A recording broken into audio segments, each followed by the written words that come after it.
바로 이 제품이 이번에 공개가 된 새로운 맥 프로 제품입니다. 빠른 IT 리뷰 정보를 원하신다면 구독, 알림 부탁드립니다. 안녕하세요, 테크크리에이터 이프입니다. 저는 지금 WWDC 2019 행사장 앞에 왔습니다. 과연 우리가 사용하는 아이폰, 아이패드, 애플워치 그리고 맥은 어떻게 변화할지 지금부터 행사장에 들어가서 직접 만나보도록 하겠습니다. 행사를 입장하기 전에 이렇게 미디어존에 잠깐 와 있는데요. 이번 행사는 다른 행사들과 달리 많은 개발자분들이 참여하는 행사이기 때문에 조금은 더 다른 분위기라고 할 수가 있고요. 지금도 정말 많은 분들이 대기를 하고 있습니다. 과연 이번 행사에서 어떤 게 공개가 될지 그리고 현장의 모습은 어떠할지 제가 직접 들어가서 만나보도록 하겠습니다. Good morning and welcome to WWDC 2019.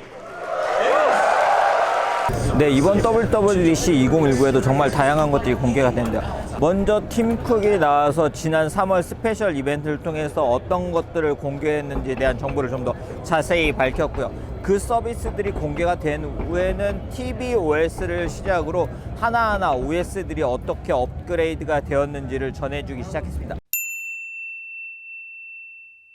바로 tvOS 같은 경우에는 켜는 순간 살아나는 듯한 경험을 할 수 있다고 밝혔는데요. 이제는 tvOS의 다중 사용자를 지원하기 때문에 이제는 사용자들을 전환을 하면서 좀 더 쉽게 사용할 수 있게 되었다는 점이 이번 애플 tvOS의 특징 중에 하나라고 할 수가 있습니다.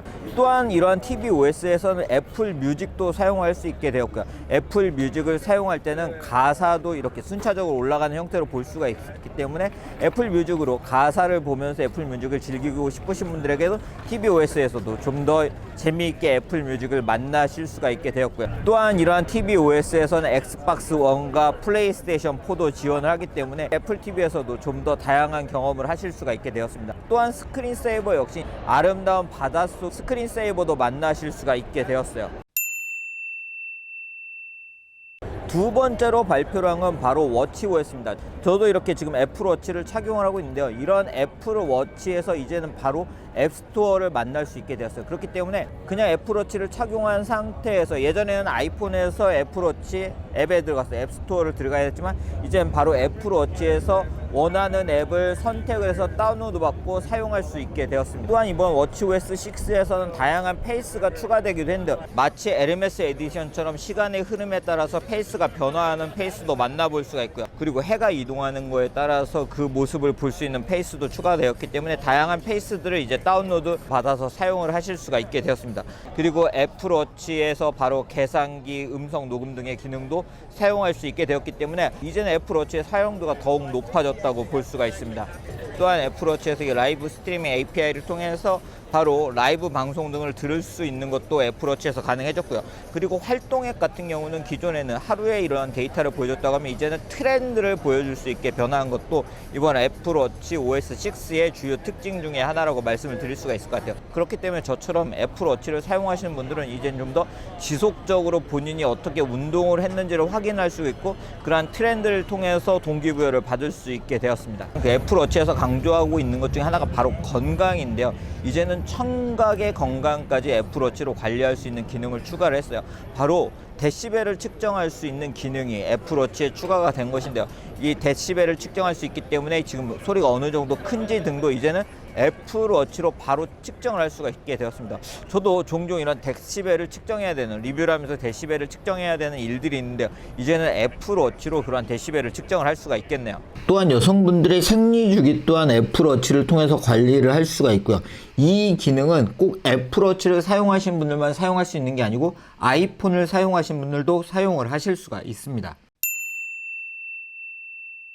네, 세 번째로 공개가 된 건 바로 iOS입니다. 저희가 아이폰, 아이패드를 사용하면서 지금 iOS 12 버전을 사용하고 있는데요.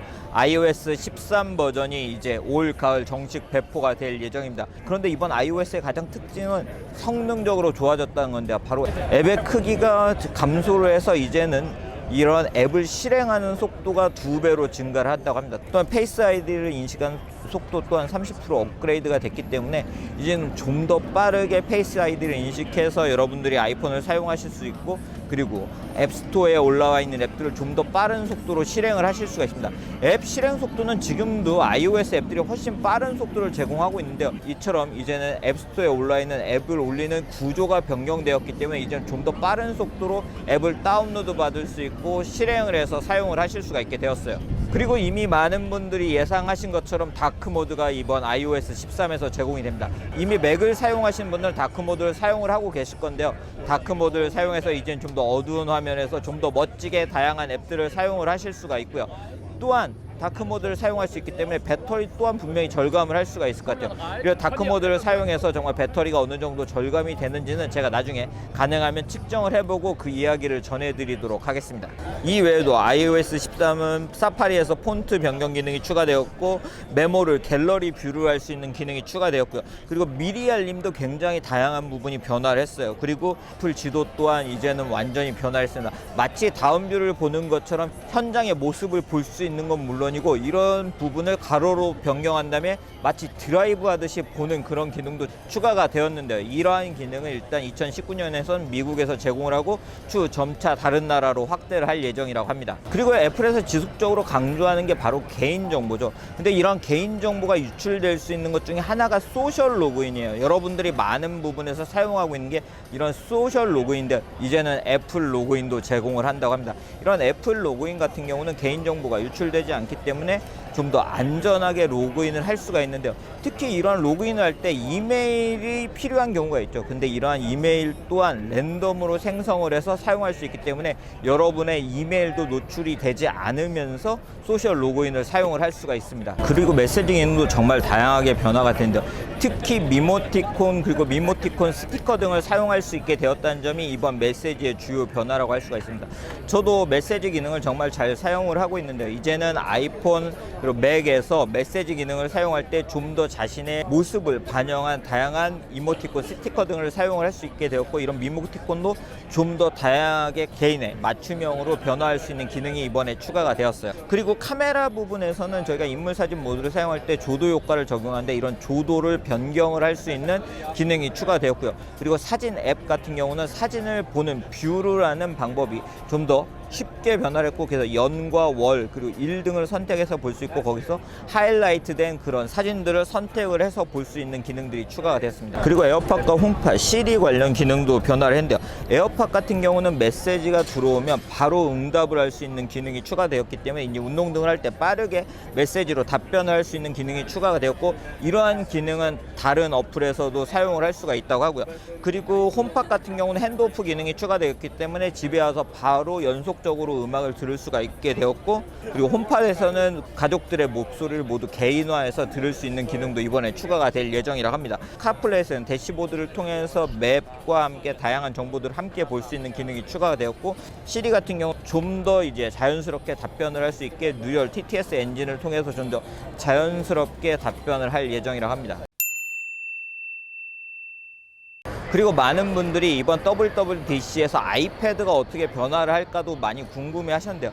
애플은 iOS를 아이패드에서 이제 사용하는 게 아니고 아이패드 OS라는 걸 발표를 했습니다. 이번 아이패드 OS를 보면 기존의 iOS의 형태를 유지하면서도 좀 더 다양한 멀티태스킹을 할 수 있게 변화를 한 걸 볼 수가 있었는데 일단 바탕화면에서 위젯을 바로 놓고 사용할 수 있게 된 점이 달라진 부분이라고 할 수가 있고요. 그리고 같은 앱을 두 개의 화면으로 나눠서 사용할 수 있는 기능도 추가가 되었고 그리고 다양한 앱들을 서로 전환을 하면서 사용을 할 수 있고 키보드 같은 경우에도 한 손으로 작게 입력하고 싶은 경우에는 띄워서 사용할 수 있는 기능도 제공을 하고 있습니다. 그리고 파일 같은 경우는 아이클라우드 드라이브 폴더를 공유할 수 있는 기능이 생겼고 파일 쉐어링이 가능하고요. 그리고 파일 앱에서 이제는 SD카드와 USB를 바로 다이렉트로 접근을 할 수가 있고 카메라 또한 바로 접근을 해서 카메라에서 촬영한 사진과 비디오 등을 사용할 수 있는 기능도 이번 파일 앱에 추가가 되었습니다. 사파리에서는 모바일 버전이 아니고 PC 버전을 바로 사용할 수 있는 기능이 이번에 추가가 되었고요.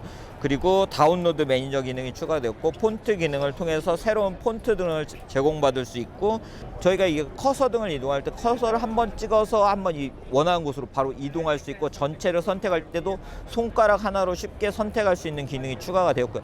카피 카피를 할 때는 이 세 손가락으로 이렇게 오므리면 카피가 되고 붙여 넣을 때는 다시 이렇게 벌리면 붙여 넣을 수 있고 취소를 할 때는 다시 세 손가락을 스와이프로 하면 취소를 할 수 있게 좀 더 그 아이패드를 사용할 때 이 사용성 부분에 새로운 기능들이 추가가 된 것을 확인을 할 수가 있었어요. 지금 이제는 아이패드들이 다 애플 펜슬을 지원을 하고 있죠. 그리고 이러한 애플 펜슬의 레이턴시 또한 기존의 20ms에서 9ms로 줄어들었습니다. 그렇기 때문에 좀 더 이러한 일체감 있는 즉각적인 반응성을 보이는 애플 펜슬을 사용을 하실 수가 있게 되었고요. 이 애플 펜슬을 통해서 마크업을 할 수 있는, 즉 화면을 캡처를 해서 필기를 할 때 사용할 수 있는 기능들이 좀 더 편한 UI로 변경이 된 것을 확인을 할 수가 있었고, 페이지 전체를 캡처를 해서 마크업 할 수 있는 기능도 생겼고, 이제 팔레트도 좀 더 다양한 기능이 들어갔고 아름다워진 것을 확인을 할 수가 있었습니다. 이러한 아이패드 OS는 제가 직접 업그레이드하고 그 후기를 전해드리도록 하겠습니다. 그리고 공개된 것은 바로 새로운 맥 프로 제품입니다. 이 맥 프로 정말 예쁘더라고요. 보시는 것처럼 굉장히 유려한 메탈의 디자인을 가지고 있는 걸 볼 수가 있는데, 이 제품은 최대 28코어의 제온 프로세서를 사용할 수가 있고 5TB의 메모리, 그리고 256GB SSD부터 사용을 하실 수가 있는 그런 제품입니다. 최고의 성능을 제공하는 그런 제품이라고 할 수가 있어요. 네, 제품의 디자인을 보면 보시는 것처럼 발열을 굉장히 고려한 디자인을 가지고 있는 걸 볼 수가 있고, 제품 상단에는 핸들이 위치하고 있기 때문에 고객이 원하는 경우 언제든지 이동을 시켜서 사용할 수 있는 그런 디자인을 가지고 있고요. 그리고 제품 한쪽에는 보시는 것처럼 애플의 로고가 디자인되어 있습니다. 네, 그 옆쪽으로는 프로 디스플레이 XDR 제품을 만나볼 수 있는데요. 보시는 것처럼 굉장히 역시 멋진 디자인을 가지고 있는 디스플레이. 이 제품 6K 해상도를 가지고 있는 제품이고, 특히 이 제품은 1000니트, 기본 1000니트, 최대 1600니트의 굉장히 밝은 밝기를 가지고 있고 HDR을 지원을 하는 그런 제품이기 때문에, 와, 보시는 것처럼 이렇게 생생한 컬러를 만날 수 있는 제품입니다. 이러한 맥 프로와 프로 디스플레이는 제가 다른 영상에서 좀 더 자세히 설명을 해드리도록 하겠습니다. 그 다음으로 공개가 된 것은 바로 맥 OS의 새로운 버전인 카탈리나인데요. 이건 샌프란시스코에 있는 섬이라고 합니다. 이 맥 OS 카탈리나는 일단 큰 변화가 이제는 아이튠즈가 사라졌습니다. 근데 아이튠즈의 역할을 어디서 하냐? 바로 애플 뮤직과 애플 TV 등에서 이런 아이튠즈의 역할을 할 수 있게 변화를 한 게 특징이라고 할 수가 있고요. 그리고 팟캐스트 앱 또한 기존의 아이튠즈가 했던 역할을 할 수가 있게 되었습니다. 그리고 사이드카라는 기능을 통해서 이제는 맥에서 하던 작업을 듀얼 디스플레이로 사용할 수 있는데, 바로 아이패드를 듀얼 디스플레이로 사용할 수 있는 기능도 이번에 추가가 되었습니다. 파인드 마이 기능을 통해서 맥북도 찾을 수 있는 기능이 추가가 되었고요. 그리고 이러한 파인드 마이 기능을 사용할 때 맥은 슬립 모드에 들어가 있을 때도 찾을 수 있다고 합니다. 이러한 OS들은 WWDC 2019 키노트가 끝나자마자 개발자 버전이 배포가 되었고요. 7월에는 퍼블릭 베타 버전이 배포가 될 예정이고, 일반 배포는 올 가을 진행이 될 예정입니다. 보통 새로운 아이폰이 공개되는 그 시점 즈음해서 새로운 버전들이 업데이트가 되고 있습니다. 네, 그렇게 WWDC 2019 행사를 끝나고 지금 나왔습니다. 이번 행사를 통해서 앞서 보신 것처럼 새로운 iOS, 그리고 아이패드 OS, 그리고 맥 OS, 워치 OS, TV OS 정말 많은 것들이 공개됐고, 새로운 맥 프로 제품과 디스플레이까지 공개가 됐습니다.